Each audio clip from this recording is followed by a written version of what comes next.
Krishna, Hare Krishna, Krishna, Krishna, Hare Hare, Hare Hare Ram.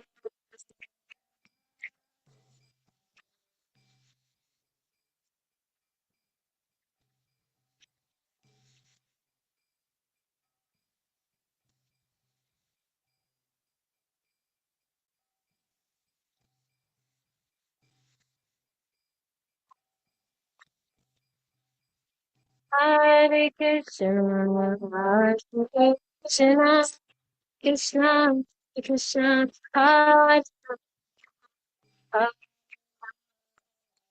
Hare Ram, Ram, Ram, Ram.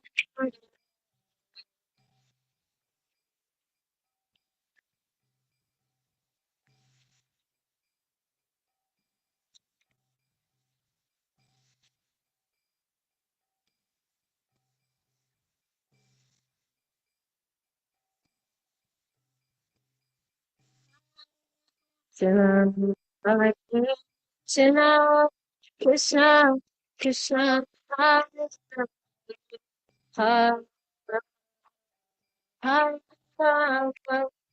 Ram, Ram, Ram.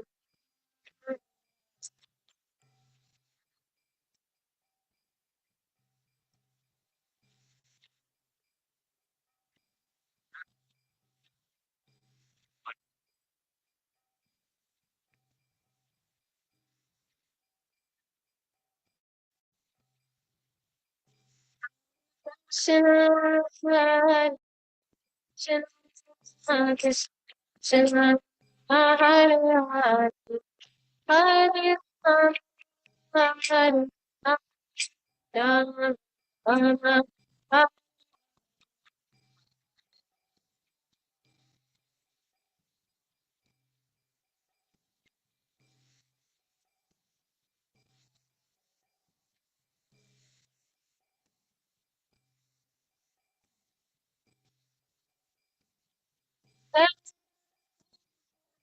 Jaya, Jaya, Jaya, Srila Prabhupada.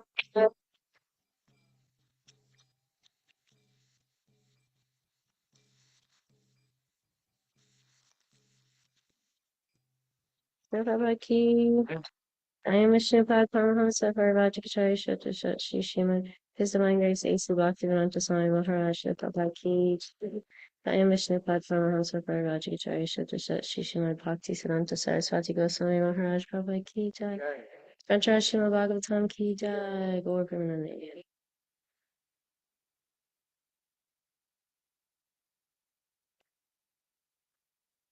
Om Namo Bhagavate Vasudevaya.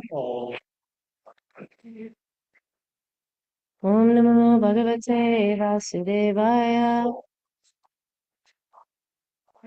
Om Namo Bhagavate Vasudevaya. Okay, so we're reading from Srimad Bhagavatam, Canto 6, Chapter 8, text 1.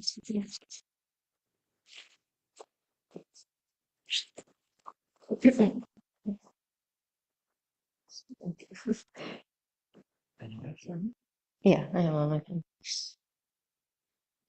Mam Keshavu Gadaya Pratar Avyad. Let me see. I can swap. Is this better?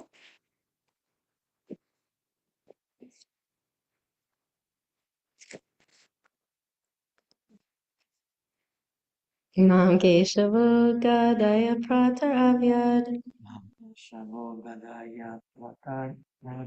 Govinda Asangavam Atavenuhu. Sattvaino. Narayana Prana Adata Shaktir Narayana Brahma Vibhakta Shakti. Madhyandine Vishnu Ravindra Pani Bhakta Shakti Madhyandina Vishanur Kanurima Vani. Mam Keshaboga Daya Pratar Avyad Keshavo Yadaya Pratar Tadayat Govinda Asangavam Atavenahu Govinda Sangavam Upame.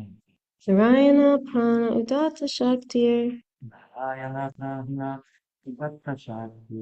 Madhyandine Vishnu Ravindra Pani Madhyandina Vishnur Arindra Pani. Mam Keshaboga Daya Pratar Avyad Keshavogadaya Pratakaya Govinda Asangavam Atavenahu Govindasangavam Atta. Narayana Prana Udata Shaktir Ayana Prana Udatta Shakti. Madhyandine Vishnu Ravindra Pani Madhyamina Vishnur Arindra Pani. Would you like to say it? Would you like to say the verse and then I repeat?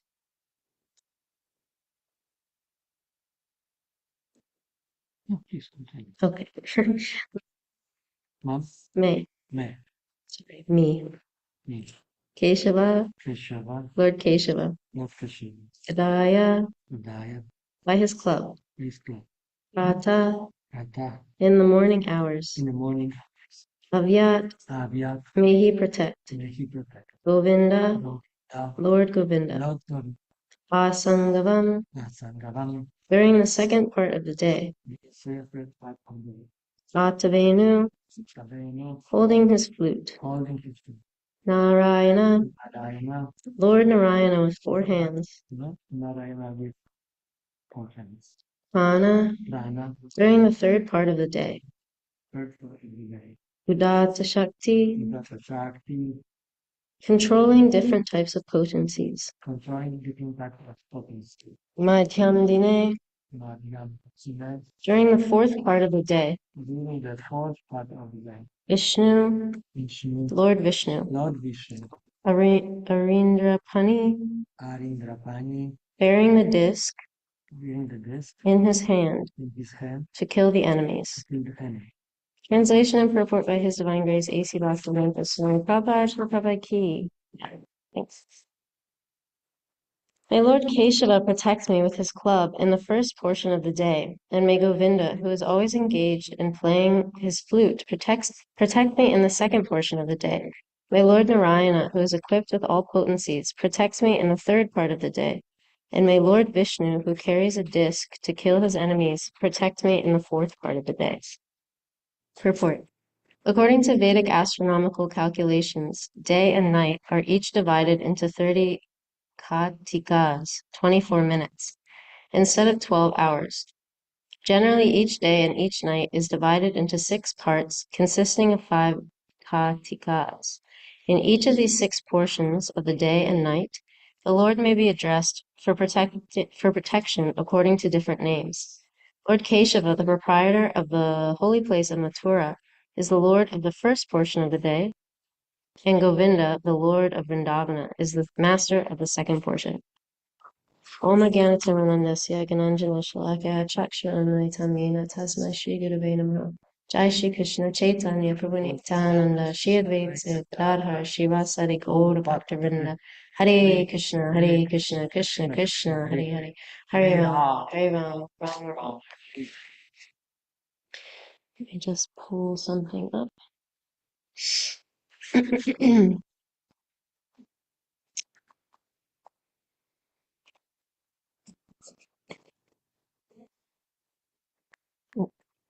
So thank you for being here and to all the devotees online. It was nice that I got this verse because yesterday, if anybody was listening to when Tarika Prabhu was giving us reading in class, I asked at the end about Krishna about seeking security through Krishna rather than in the material energy, especially because we can see more and more in Kali Yuga that well, all the circumstances are becoming more insecure, and especially young people, so insecure. Have you noticed that in, doing outreach? I mean, I don't know how many teenagers or 20-something-year-olds are coming, but that people are just becoming more and more, anxious and insecure. So, so yeah, anyway, I guess I noticed it. I remember we used to talk about this a lot in Philadelphia, and now I guess it's just a given. I don't even talk about it to people anymore because it's so clear that the younger people are, the more of just like mental wrecks they are. But anyway, in Philadelphia, since we were doing prasadam distribution at Temple, UPenn, Drexel, um, specifically at Temple because I was going there, or attending that university and living in the ashram. So I got to see like both sides of, being in class and associating with these um, people my age, and then also getting the Krishna conscious perspective. So whenever there was the prasadam distribution, there was some like it just became such a theme that none of these younger people could like make eye contact with yeah, this, the devotee like serving out or anything. Like some people would seriously come up to the table like they're just like shaking. I don't know if it's like anxiety mixed with coffee and like, and they just can't make eye contact because, eye contact takes some amount of like, well, confidence and also security that, you can on like a biological level that you can um defend yourself, you're like equals. But not making eye contact shows insecurity because you're like yeah, hiding basically, or fearful. And so everybody in Kali Yuga is just becoming more and more fearful, insecure. They really don't have a leg to stand on. I mean, even Dharma the bull, there's one leg and it's shaking. So yeah, the only foundation people have to stand on or that they think they can stand on is sense gratification. That's the basis for everything. How are your senses feeling? Is the situation right? Based on, yeah, if your senses are feeling good in that moment. And as we know, that's not really a solid foundation for anything because us putting ourselves in the center as the sense enjoyer rather than Krishna is completely illusory. It's completely false. I mean, it has not false like, maybe like a Mayavad conception, but just that notion that, oh, I'm going to enjoy my senses through matter. That is a completely false basis. And then imagine if, you are trying to do trigonometry or algebra or calculus or whatever, but you learned from the beginning, from kindergarten, that 2 + 2 = 3 instead of 4, then everything after that, if your foundation is off, then everything after that is going to be wrong, completely unsafe. It might look right. I mean, you might be going through everything and like, okay, I got derivatives, I got integrals, I do this, do that. So it might look like you're going through all the steps, but because the foundation is wrong, you're coming out with the wrong solution, the wrong answer every single time, and it's very frustrating. Or like, why is this problem not working out? Like whenever you have a multiple choice test and you do the problem, or like, well, I guess math or any other subject, and then you're like, I got it. Um, the answer is the Queen of England, and then you look at and then you look at the multiple choice part, and it's like the answers were like 100, 43, 20, and 5, and it's like, what test am I taking? So, yeah, if our foundation isn't right, that Krishna is actually Rishikesh, the master of the senses, and his senses are meant to be in the center, then everything's just going to be very frustrating for us. Um, so yeah, we can see that frustration, and then people get frustrated in the material energy, and then because they have no other option, they turn right back to that very thing that caused frustration. So that's called insanity, and that's addiction. We're addicted to the material energy. So yeah, I've been studying a lot about addiction actually and how, um, yeah, essentially people have a vice, whatever that might be. Um, and I'm sure every devotee has their experience of some kind of vice. It might not have, it might not be some like hard drugs or something like that that they had to get over, but there's always something like alluring about the material energy that takes time to yeah, work through at least one thing. So usually what happens is, okay, we're turning to this aspect of material nature that's addictive. That could even be relationships, that could be acting, yeah, in a certain way, that could be people pleasing, so it doesn't have to be like a substance per se. But it offers us some relief, yeah, in that moment that, okay, well, I can feel peaceful or absorbed or disassociate for that moment. But then we might feel some like guilt or shame or some kind of discomfort after turning to that material substance or activity. And then because we don't like that uncomfortable feeling of guilt or shame or whatever, then we'll go and turn around and go even harder right back to the thing that caused that very feeling. So it's really a vicious cycle, and we can see that everybody actually out here is yeah, that's just fully in the grips of material energy is experiencing that. So imagine what a, yeah, just really a difficult, miserable life that is. And I'm sure if we all reflected, we could see, think about, you don't have to think too hard, go back to those memories, but um, that there were things like that in our lives, that's because we didn't know about Krishna, we didn't know anything better that we were engaging in those activities and you're like, oh my gosh, I'm feeling so dissatisfied. Like I don't, this is not making me happy. But because we don't know of anything better, or that there's even another acceptable option, then we'll just continue making those same mistakes and going back to those same activities. Like I was remembering, I think I was talking to some devotee about yeah, just in the material world, like before coming to bhakti, the notion and the experience of like celibacy, unheard of. I think one time I was saying this in one class. One time at Anton book distribution, I met this young boy, or just like young kid, like my age, I guess maybe he's like 20, and somehow or other he had deep questions or what it came up anyway that he's like maybe I said like you look like a monk or whatever and he's like oh yeah actually like I've been practicing celibacy for a while after having been frustrated in those activities. I was like wow, this person is so rare like to actually even think that that's an option, because usually what happens in material life is people engage in those activities, or even just have a high school boyfriend or girlfriend or whatever, and you know, uh, don't go too far, but still the experience of having a relationship like that, whatever, and then the happiness and the stress that comes with it. Um, yeah, they get so frustrated in that experience because what they're seeing in media and movies and everything is that this is supposed to make me happy, and then it doesn't. It comes with so much distress. And then, but they don't know what else to do.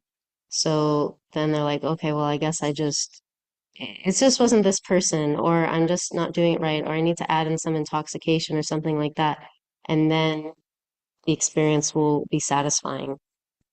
So yeah, it's a very frustrating experience. And then to the point of celibacy, that is not even an option. Or like I remember trying to go to parties and I was just like, you just could not get into it. Like I'd just be looking around what everybody's doing and everybody's like drunk and dancing and I'm just like standing there and I'm like watching everything just like this is so gross. This is like somebody's basement.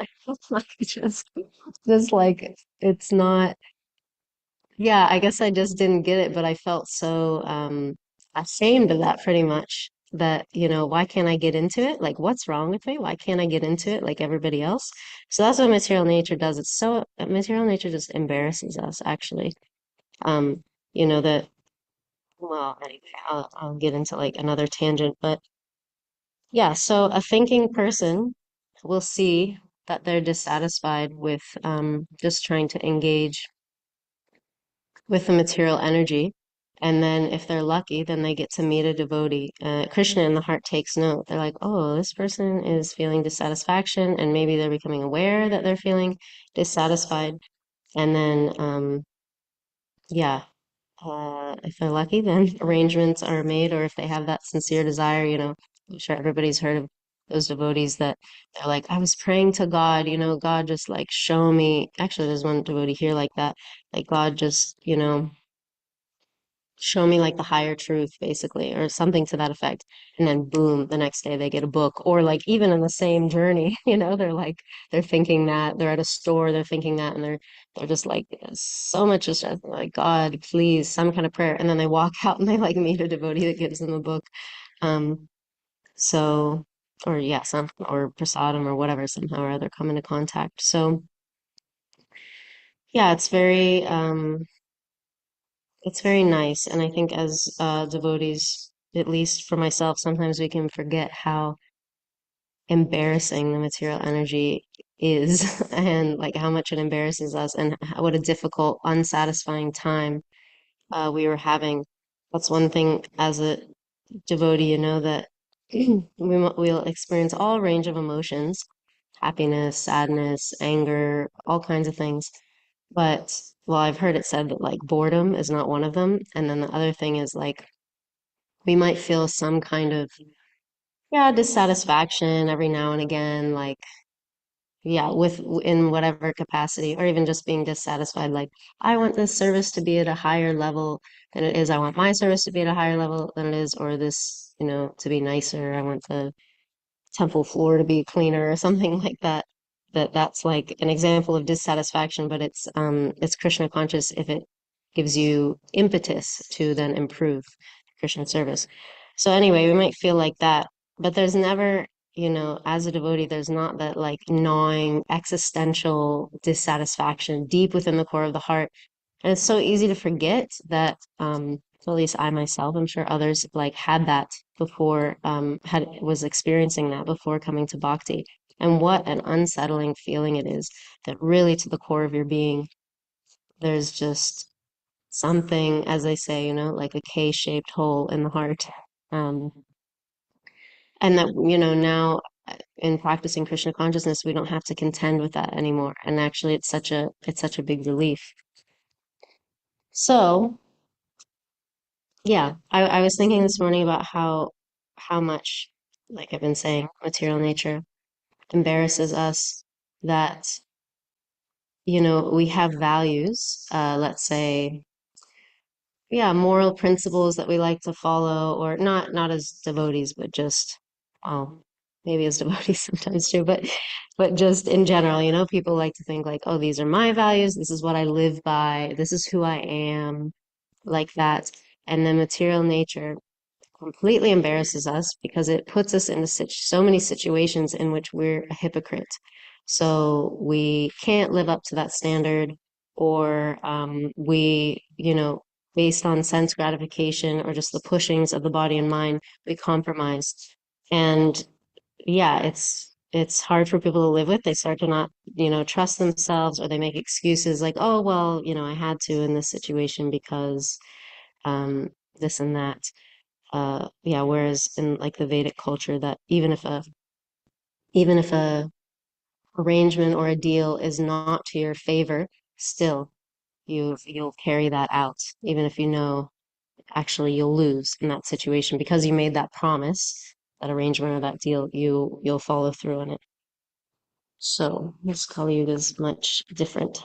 And then yeah, like I said, even as devotees, we may be proud that, oh yeah, I'm following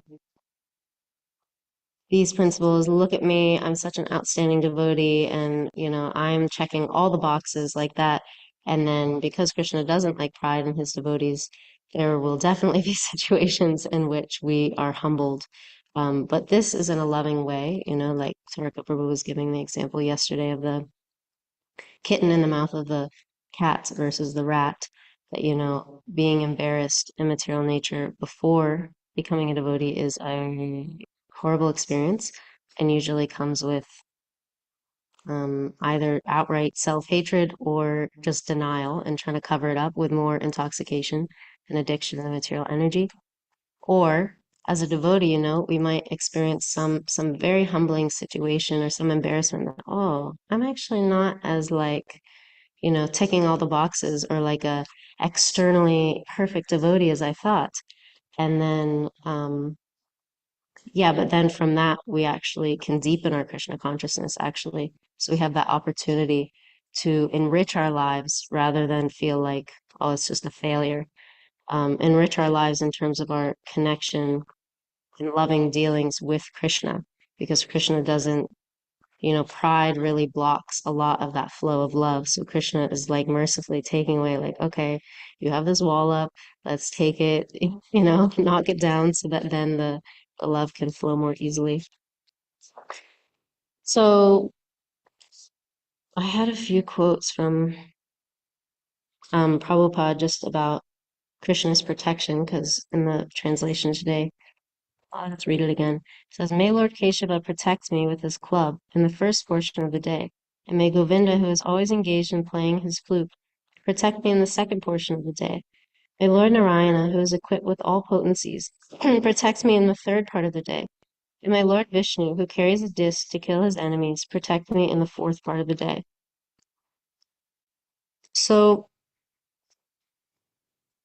yeah, I have been reading, just coming across more and more quotes from different devotees, actually, yeah, like new bhaktas that, will maybe send out or like post some kind of thing that's inspiring them in Krishna service.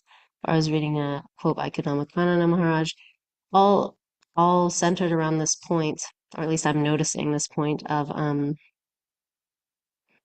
yeah, that we shouldn't judge ourselves based on another person's ruler. That was one of the quotes that this Bhakta I had seen yeah, him post and was like feeling inspired by.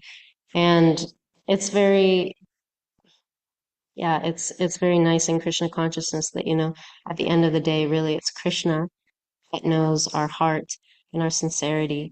And that and we ourselves can have some, indication of that feeling, intuit it, or let's say it's a super soul. Am I really putting my all in all into this service? And the interesting thing is that someone putting their all in all into Krishna's service might look so many different ways. Like if it's just, yeah, if we're just measuring bhakti off of like this, a certain metric of whatever you want it to be. You could choose so many different things that we've talked about before. It's like, oh, let's choose your sincerity is based on how many hours you sleep. And if you only sleep 2, then that means that you're more sincere. Or if you only eat 1 burfi instead of 7, you're more sincere. Or if you eat 7 burpees instead of 1, you're more sincere. So whatever it might be, we all have our like superpowers in Krishna's service. And that's so nice actually because each devotee, yeah, is so different and has their special superpowers, let's say, in terms of service to Krishna.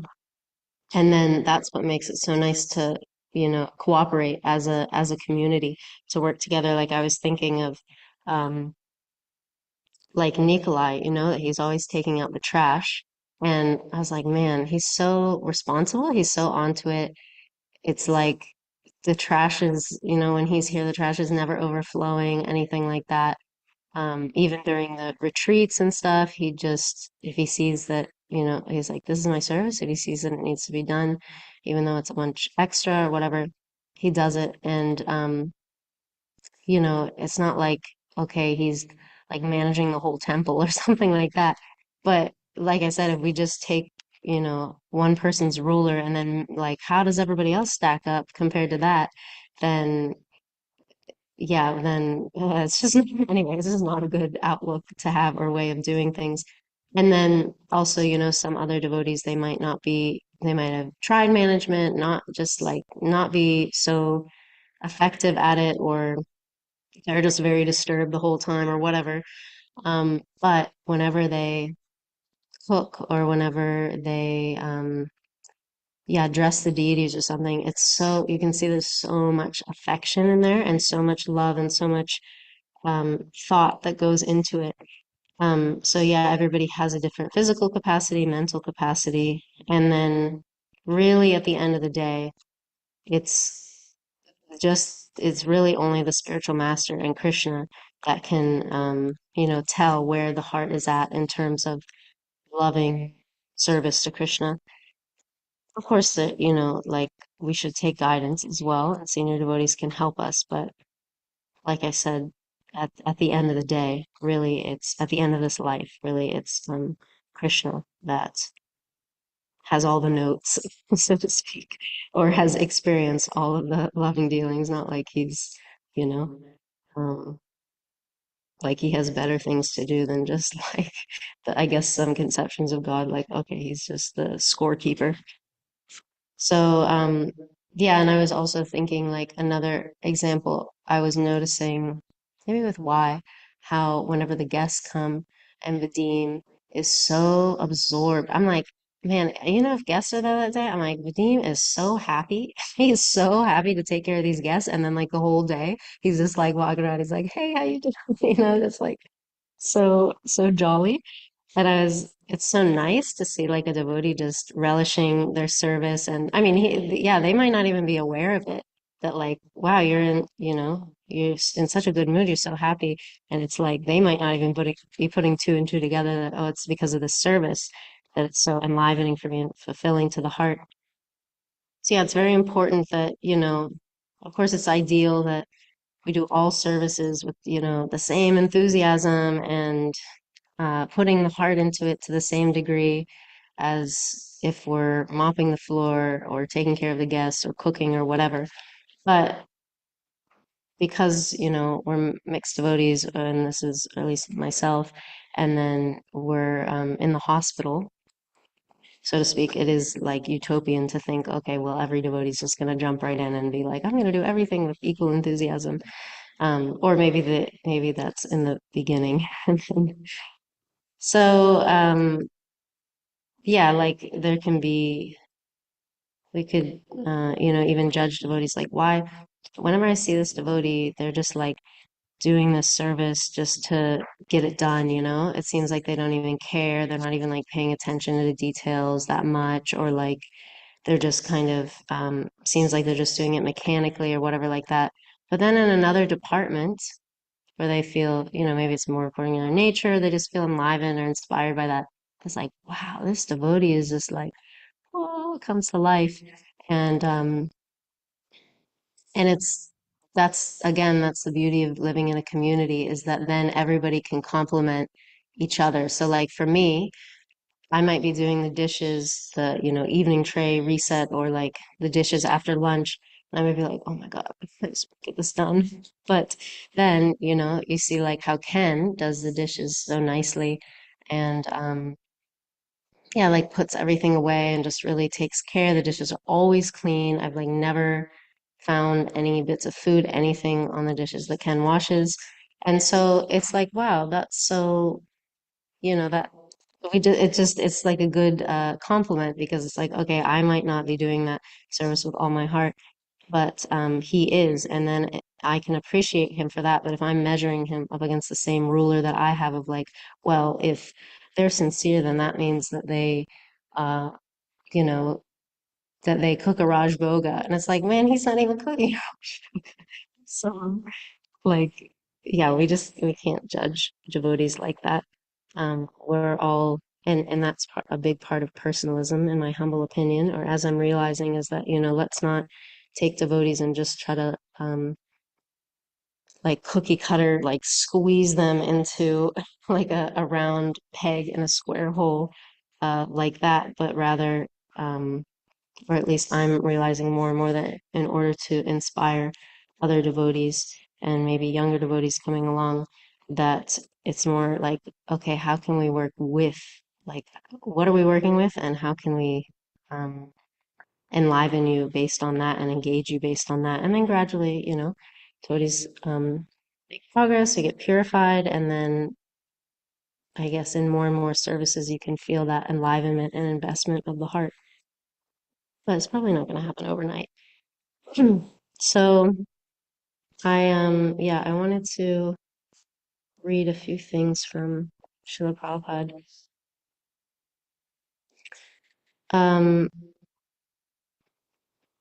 Let's see if I got that quote from Namakanana Swami.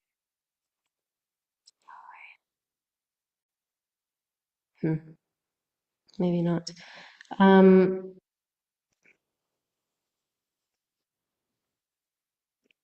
Okay, I'll just read this from Srila Prabhupada. So there's this, I think it's a Bhagavad Gita lecture all about Krishna's protection. So yeah, whenever I was looking up quotes on Prabhupada speaking about Krishna's protection, of course he quoted frequently the Sarvadharma Parityagya Mamekam Sharanam Vraja. So Bhagavad Gita 1866. And I'll just read. So this is a Bhagavad Gita lecture on 1515 New Mayapur.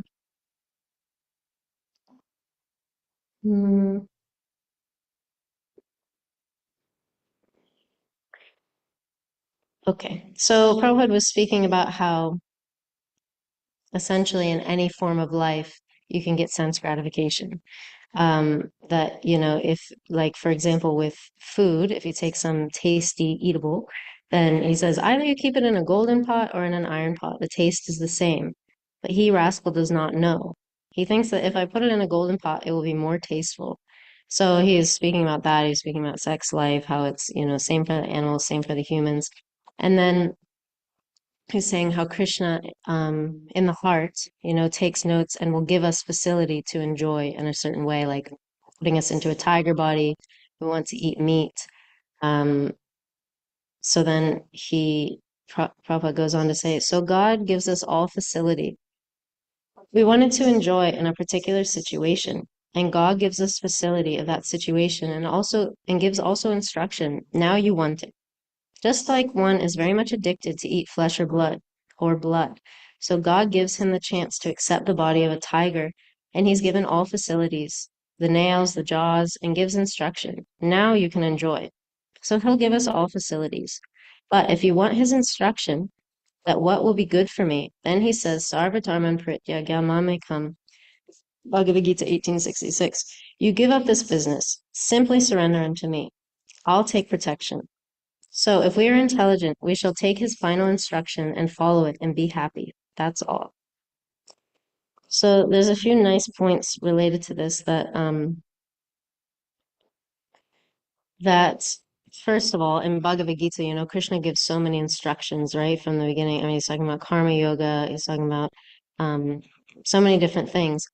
But but his final instruction, so this verse, Bhagavad Gita 1866, should be taken as, the ultimate final. Just like if I tell you, oh, can you get me a juice at the store today whenever you go? And then later, it's noon and I'm like, oh, you know what? Actually, never mind about the juice. Yeah, I'll just take a bottle of water, something like that.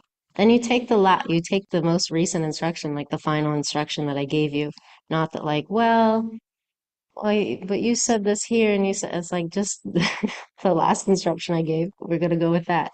So similarly with Bhagavad Gita, Krishna is giving so many instructions and of course very valuable instructions that we should study, but ultimately, his final instruction is just surrender unto me.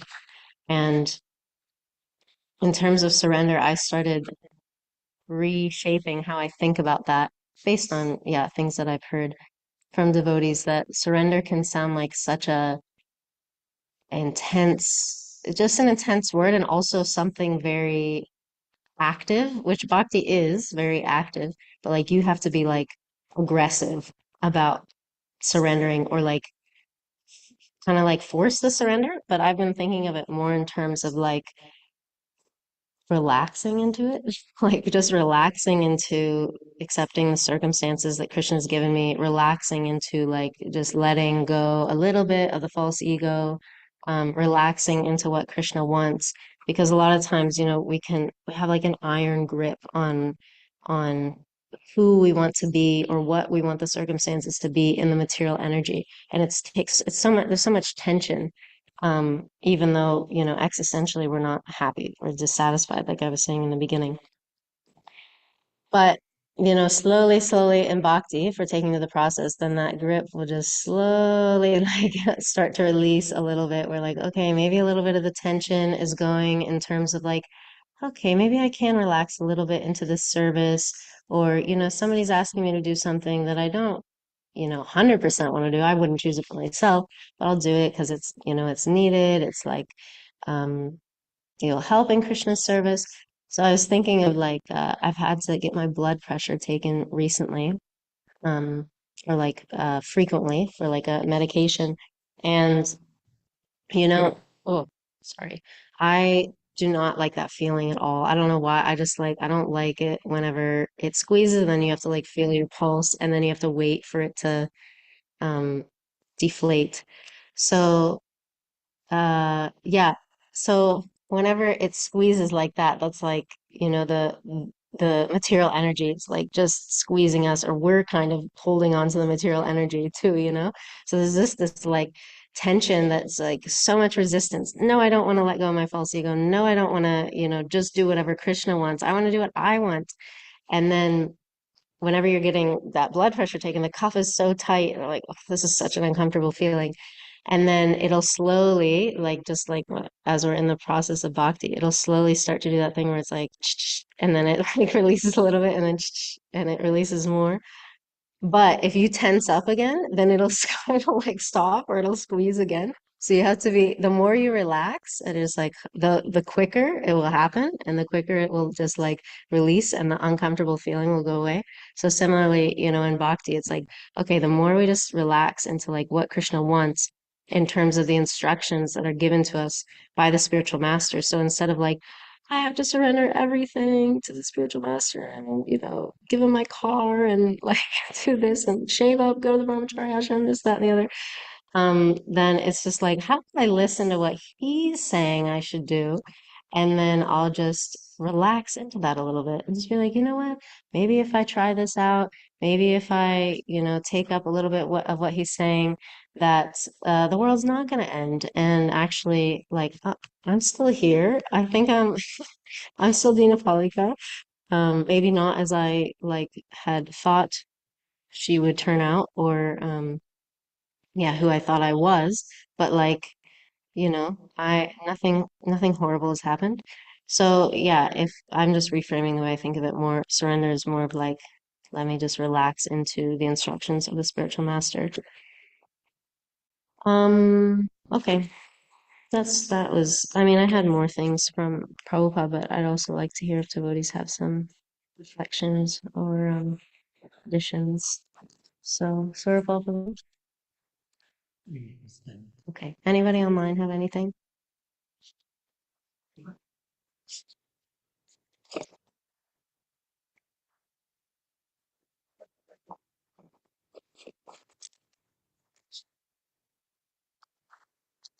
Nikolai, you have any realizations?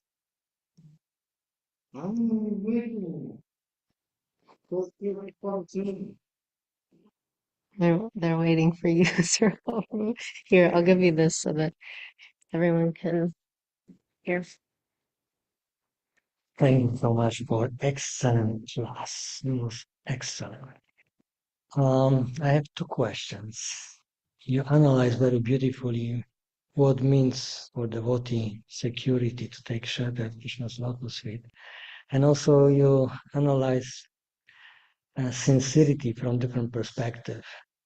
What does it mean for you to take shelter at Krishna or in Krishna? And second question is, how you measure your sincerity? Mhm. Thank you. Thank you. It's nice questions. So the first one is what it means for me to take shelter of Krishna. Um, I'm trying to think of not just like saying a philosophical answer, but how I actually try to do it. I mean, I want to say that, okay, by and large, it is guided by the instructions, like I've specifically gotten from my spiritual master, and also taking shelter of the program that Prabhupada's given us. So, and then my spiritual, his instructions reflect also what Prabhupada has given us. So, that's kind of the first thing in terms of sadhana, that for me, taking shelter of Krishna, and like Devamarita Maharaj has said to me, like cling to Krishna's lotus feet. And for forever, I'm like, what is that? What does he mean? Like, what am I supposed to do? And then it's come out, the way that that's manifested for me is in trying in japa, which is like a everyday, like reapplying oneself to trying to do that, and then reading and morning program. And then that's all been like confirmed by him, of like it's really, encouraging me to do those things. And then also seeing his example of whenever he's been going through difficult situations, both observing what he does, and also he said like he, you know, takes shelter of chanting extra, or takes shelter of reading extra, like that. So yeah, that for me is really shelter. But then as I've, I guess, grown a little bit as a devotee, it's starting to incorporate other other things, like what we might need for shelter might change over time. Like sometimes it's like, okay, actually, I really need more devotee association right now. It's not just that I need to like pull up and chant more rounds, but I think that taking shelter of Krishna can like look different ways according to the circumstances. Or sometimes it's like I can't focus on anything. I'm so disturbed, I can't even focus on reading. I'm reading and my mind's like this. So that I'm like, okay, now I've added into my little like bhakti toolkit of taking shelter of Krishna. Now I'm going to do kirtan, or try to learn a new kirtan on harmonium or something like that. So, I don't know if this is answering your question, but I'm just thinking through it for myself, that it hasn't been, there's like a core, but then taking shelter of Krishna, I'm also starting to like add more things to my toolbox in terms of like, yeah, what I can do, how I can do that, which is very exciting, that it's not just a static, like it's a very um, dynamic thing to take shelter of Krishna. But the core is always there, we always have japa, we always have the morning program, we always have, um, yeah, it's just what do you want to tap into in that moment for shelter? And then the second thing was, yeah, measuring our sincerity. Whew. For myself, I mean, I think it's really a process of me. This has been a very big point of purification for me, because if you're coming from specifically a very capitalistic culture, then sincerity looks like your results. How many books am I doing? How are the results externally there? How nice was the prasadam? How many Mangalartis a week am I attending? How many like that? And so there's a lot of deprogramming that I'm doing in terms of like, okay, I still want to um, do nice quality service for Krishna and give my all in all, but then there also has to be detachment from the results. So I think I'm in the process of deprogramming myself from like kind of artificial conceptions of like what does sincerity mean, like let's just say in terms of book distribution.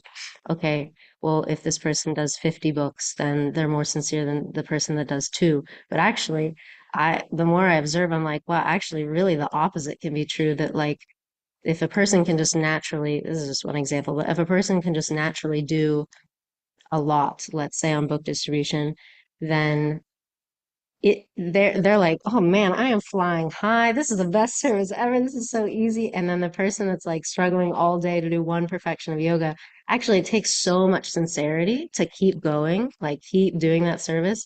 And then you're looking around and like, why is this person like, why can they distribute 50 books and I'm just here like I haven't even distributed a perfection of yoga yet. So actually like to me, it's like, oh, actually, that takes more sincerity.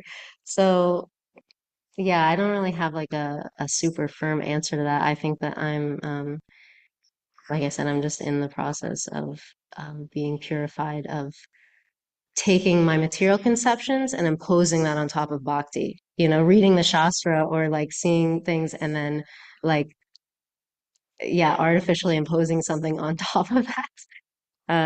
So yeah, do you have any thoughts? How do you measure sincerity? Or what has been your journey? I like to argue. So this means that if you want to deprogram yourself from capitalistic influence, so therefore you don't want to judge by a result. So if this person is selling 50 books and this person is selling 2 books, so that means that he is more sincere because he is selling 50, but you also reverse it. Maybe this 2 person because he trying his hard, and for this person 50 books is very easy because he is, like very outgoing nature. So who is more sincere? Well, so this means that if we want to be very sincere and not attached to the result as capitalism is teaching us, so then okay, I will not sell 50 books because I don't want to measure my sincerity by the number. Okay, this person, he is very proud to come to Mangalarati every day. So therefore he can consider himself a big ascetic and very saintly person. So I will not come to Mangalarati to not consider myself ascetic and saintly person. So therefore this is my sincerity. Can we can we say like that? No, and this is a big this is the current purification is that I'm like, okay, how if I'm not motivated just by like the gratification of like, wow, I did so big or I'm doing so well because of these externals, then where's my motivation coming from? Like how, I mean, it's like you really have to become Krishna conscious very quickly in terms of I have to do this for the pleasure of my spiritual master and what's pleasing to him and what's pleasing to Krishna. But to develop that, you really got to like dig deep and pray for that mercy. I haven't figured out any other way. I mean, engaging in the process of bhakti is purifying, but like if you have some tips on that, that is my yeah, current purification of fear that if I let go of the fruit of mentality, that means my results are going to go way down. The quality of my service is going to go way down, because it's just like that's the only basis I've ever had for doing anything well in life. So, yeah, it's difficult. How do you have any thoughts on like how to do that? I'm curious. You're getting personal. Uh, My understanding of sincerity is that regardless I like to do this or I don't like to do this, it doesn't matter. I my axiom is is desire of my Guru Maharaj because he desire my well-being, spiritual well-being. So therefore, my business is to adjust to his instructions. So like you mentioned, surrender, to relax to his order. Yes, adjust to his desire. So then, if I am doing this regardless what my preference is my sincerity. And also, if you have this ability to do something bigger and better and big number, whatever, just do it because everything based on principle of dovetailing in everything in Krishna's service. So whatever we do good, so then let's do this for Krishna. Thank you. That was really beautiful how you put so succinctly like what is sincerity that the axiom is the desires of the spiritual master and Krishna. Um yeah, it's just to your point of dovetailing, it's so nice and I've been able to do that in bhakti. It's just sometimes Krishna really pulls the rug out from under you where it's like you're doing, for example, I've had the experience like you're doing so much and you're like dovetailing it, right? You're like you have this achiever mentality, you're doing so much, but if your health goes in an instant, you're just devastated because that's your only basis. You're like, if I don't feel productive, then where's my will to live? Basically, like I'm not doing anything in bhakti. I like if I'm just, you know, having to like read and sleep all day, I'm just a useless devotee. So sometimes Krishna's like, it's so nice to dovetail that, and then sometimes he will, I mean, if you're lucky, really, then he'll also well, he does that for every devotee, you know, purifies us in different ways so that we can, like I said, let the love flow more. But sometimes it can be very jarring, you know, where it's like, but I'm dovetailing it, and then it's like, well, we need to, you know, get impetus for this purification like right now. You ever had that experience? Okay. Anybody online have anything? Thank you. Okay.